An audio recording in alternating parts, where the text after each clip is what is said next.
Hello and welcome back to the History of Bosnia and Herzegovina podcast.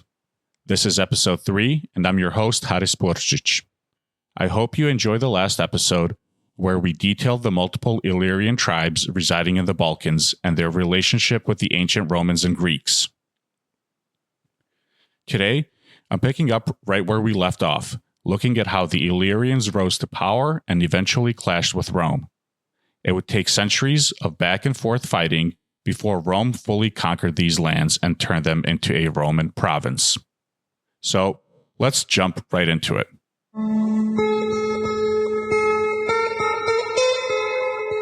The conflict between the Illyrians and Rome started in 229 BCE. By 27 BCE, the region was fully absorbed into the Roman province of Illyricum, and the annexation was completed by 9 CE. Around 40 to 70 CE, Illyricum was split into two provinces, Pannonia in the north, which covered parts of present-day Bosnia along the Sava River, and Dalmatia in the south, which encompassed most of the territory we now consider Bosnia and Herzegovina. But to really understand these confrontations, we need to look at Rome itself. The Roman Republic was in a near-constant state of warfare, starting with battles against the Etruscans. The city of Rome was dramatically sacked by the Gauls in 387 BCE. That event spurred a new, aggressive expansionism. Rome eventually controlled the entire Italian peninsula and reached far across the Mediterranean, west to Iberia, south to Africa, and east into Asia. Rome's greatest enemies included Carthage, famously led by Hannibal. They fought 3 Punic Wars against Carthage, ultimately defeating them in 202 BCE. Other adversaries at various times were the Macedonians, Lusitanians, Egyptians, and a handful of Greek kingdoms. During these big wars, Illyrian lands remained mostly untouched for a while. The Roman Republic lasted almost 500 years. During this time, there were only 8 years of peace. Rome didn't fight one enemy at a time. They fought on multiple fronts. At the height of the period we're exploring, Rome had a population of over 4 million and kept 6 field armies in motion. Roughly 90,000 legionaries backed by another 150,000 allied troops. Those soldiers marched in some of the best gear of the ancient world. Rome was the first power to field chainmail on a massive scale, and its interlocking iron rings blunted enemy blades with ruthless efficiency. Yet hardware alone didn't make Rome unstoppable. Its political engine did. Each year, citizens elected 2 consuls to share supreme civil and military command. With only 12 months to etch their names into history, ambitious consuls rushed to win glory through conquest, ensuring that Rome launched a fresh campaign every season. Fueled by relentless leadership and iron discipline, Rome's war machine ground on, year after relentless year. The Illyrians didn't stand a chance. By around 250 BCE, several Illyrian tribes had formed a proto-state spanning from central Albania up to the Neretva River Valley in Herzegovina. This kingdom was led by King Agron of the Ardii tribe. He financed his realm largely through piracy on the Adriatic Sea. The Greek historian Polybius regarded him as the most powerful Illyrian king up to that time. He ruled over other Illyrian tribes, and the Ardii were at the height of their power during his rule. In the Balkans, he was one of the more powerful kings. In 231 BCE, Agron's forces fought against the Aetolian League, a coalition of Greek tribes and cities. Polybius records that the Illyrians led 5,000 men abroad 100 ships called lembi. The Illyrians launched a single charge and easily defeated the Aetolians, then returned home with their plunder. Agron was so delighted by this victory that he celebrated with excessive drinking. Consequently, he fell ill with pleurisy, an inflammation around the lungs, and he died a few days later. A cautionary tale for all of us. Party responsibly. With Agron gone, his very young son Pins was next in line, but Pins was underage. Thus, his stepmother, Queen Teuta, assumed power. She was not one to sit around. She took on her neighbors, both Illyrian tribes and Greek cities, with aggression, raiding and plundering as she went. These attacks prompted Rome to send envoys demanding repatriations and an end to piracy. Teuta responded that the royal army wouldn't harm the envoys, but she could not stop Illyrian pirates. Piracy was, as she claimed, a local tradition. The Roman delegation did not appreciate that answer and made some heated remarks about Rome, ensuring she would control her people. In response, the Illyrians seized their ship and killed a Roman ambassador on his journey home. It was a fateful spark that would ignite the Illyrian Wars. Rome's first war against the Illyrian kingdom began in 229 BCE and lasted until 228 BCE. It was concentrated along southern Illyria and the Adriatic coast. The Romans captured a handful of cities, and Teuta retreated to the kingdom's capital, Rizan, modern-day Montenegro. Content with that outcome, Rome left a local ruler in charge of the conquered territories and went back home. Shortly thereafter, Illyrian envoys traveled to Rome to formalize a peace treaty. Still, Illyria would soon rise again. Around 221 BCE, King Demetrius revived piracy, especially on the Greek islands, some of which were under Roman protection, fully aware that Rome was busy elsewhere. However, Demetrius anticipated a Roman response and set up defenses of about 6,000 troops on his home island of Faros, the modern-day Hvar in Croatia. By 218 BCE, the Romans responded and attacked Demetrius. Outnumbered, he fled to Macedonia. This left Agron's son Pins to rule the Illyrian kingdom as a de facto Roman client. Then, in 181 BCE, Gentius became king of Illyria. He allied with Macedonia to resist Rome. Macedonia provided financial support. Gentius provided men and boats. By 168 BCE, Gentius took the fight to Roman-held territory in Illyria, but Rome counterattacked from both Italy and the south. The Illyrians were outnumbered 2-1. Gentius retreated inland, eventually surrendered, and spent the rest of his life in captivity in Italy along with his family. Though he was the last official Illyrian king, the Romans would not fully conquer all Illyrian lands for another couple of centuries. 156 BCE, the Dalmatae attacked the Illyrian subjects of Rome. With 12 years of peace behind them, Rome felt it was time to flex its muscles. The consul Gaius Marcius Figulus led a campaign to subdue the Dalmatae, who fortified their capital Dilminium near present-day Tomislavgrad. It took about a year of siege before another consul, Scipio, finally conquered the city. As was a sad Roman custom, they decimated the area, reportedly turning it into little more than a sheep pasture. They'd come back to the same place in 118 BCE to again show off their prowess and procure a triumph. In 129 BCE, Rome fought against the Iapydes in the northern part of Illyria. The Iapydes quickly submitted, though skirmishes continued for around 100 more years. These raids and acts of piracy brought about another Roman expedition in 35 BCE, led by Octavian.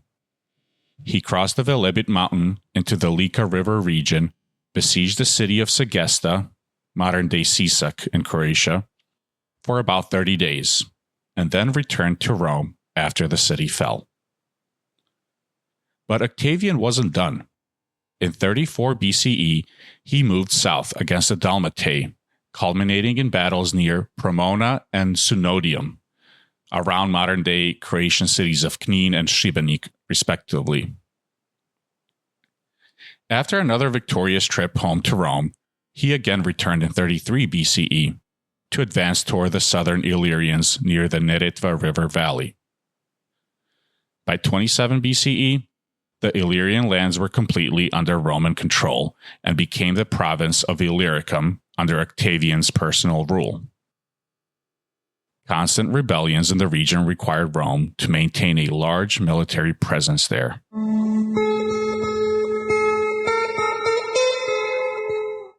One of the biggest Illyrian rebellions against Rome happened much later, from about 6 to 9 CE. It's known as the Battonian War, the Pannonian and Dalmatian War, the Great Illyrian Revolt, or simply the Bato Uprising. Two chieftains, both named Bato, led multiple united Illyrian tribes. One was Bato the Daesitiate, and the other was Bato the Breucian. According to Roman historian Suetonius, this conflict was the hardest Rome had faced since the Punic Wars. We don't know much about Bato the Daesitiate, other than he was born around 35 to 30 BCE in what is now Upper Bosnia.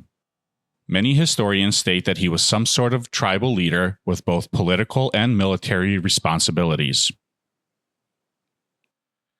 The war began when Rome demanded the local Illyrians send auxiliary forces to serve under Emperor Tiberius in a campaign against a Germanic tribe.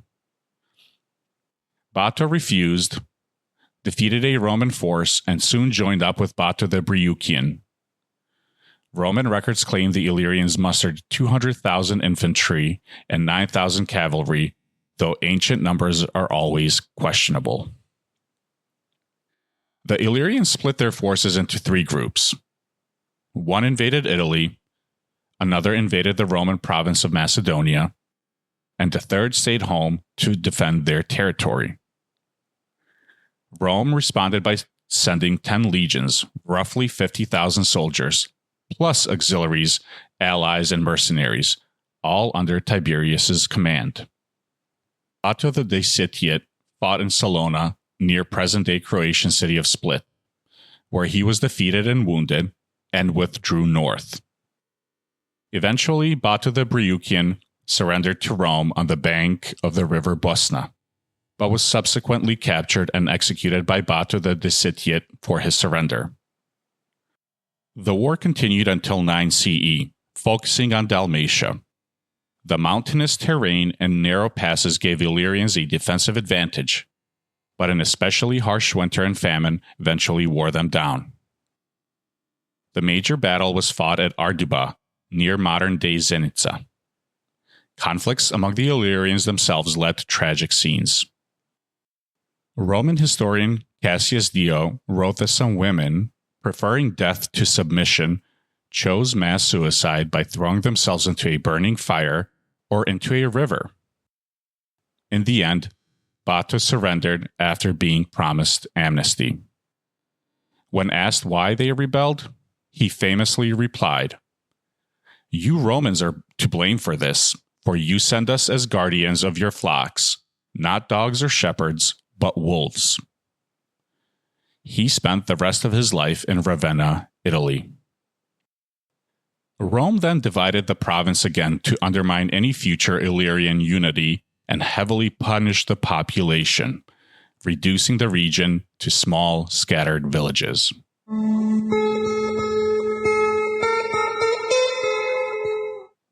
Let's fast forward a bit and focus on the two relevant Roman provinces, Dalmatia and Pannonia. Coastal Dalmatia adopted Latin and Roman customs by the 4th century CE, but the depth of Romanization varied. Urban centers in Dalmatia were influenced by Rome in terms of language and architecture, but people in rural areas held on to their indigenous Illyrian languages, religions, and social structures. This is a recurring theme in Balkan history. mountainous geography protected local customs from outside influences. Dalmatia remained part of the Western Roman Empire until 454 CE, when a Roman general, Marcellinus, seized it and ruled independently until his death in 468 CE. He was succeeded by his nephew, Julius Nepos, who governed until 475 CE. Nepos, a native Dalmatian, is regarded by some historians as the last true Western Roman emperor. Fascinating side note, the Latin word nepos means nephew, from which we derive the modern term nepotism. Eventually, Dalmatia fell to the Ostrogothic kingdom under Theodoric the Great. Most of Pannonia, extending beyond modern-day Bosnia and Herzegovina, remained in Roman hands until 433 CE, when it was ceded to Attila the Hun. After the Huns, the Eastern Roman Empire took over the southern parts of Pannonia, only for that territory to be invaded by the Avars and Slavs. Cities like Brčko, Gradiška, and Doboj in today's Bosnia and Herzegovina were notable in that frontier zone during the time period. Both Dalmatia and Pannonia flourished under Roman rule, especially in the 2nd century. The Romans built temples, baths, theaters, and roads. We even have evidence of sophisticated cultural exchange, such as a bronze head of Medusa, dated between 100 and 300 CE, found in Vojnica, not far from Sarajevo, clearly showing that Roman culture seeped inland. Christianity arrived in the 4th century, but largely stayed confined to the coast. The Goths were another group that interacted with the Illyrians, and I haven't spent too much time on them. According to Noel Malcolm, in his book Bosnia, A Short History, the Goths who settled and eventually passed through this region were rapidly assimilated. There's no Gothic-based vocabulary found in any Balkan language, not even a single word, according to Malcolm.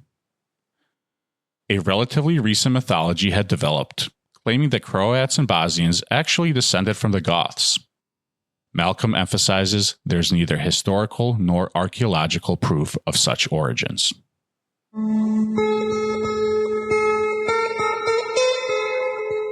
During the next few centuries, the Illyrian identity, language, and society slowly faded as the Roman influence took over. After the destruction of Illyrian states and the migration of Celts and Slavs, the region started to take on a new form. And that brings us to the end of today's episode. We've covered the Illyrian rise, the Roman response, and the centuries of conflict and assimilation that turned these lands into Roman provinces. In the next episode, we'll shift our attention to the early Slavs, tracing their movements across Europe and their arrival in the Balkans, an event that would again reshape the region in dramatic ways. Thank you so much for listening to the History of Bosnia and Herzegovina podcast. I'd love to hear your thoughts, so please visit the show's website at historyofbosnia.com or check out the links in the episode description for more ways to reach me. If you found this episode informative or engaging, consider rating it and reviewing it on your podcast platform. It really helps. Until next time, take care, and I'll talk to you soon.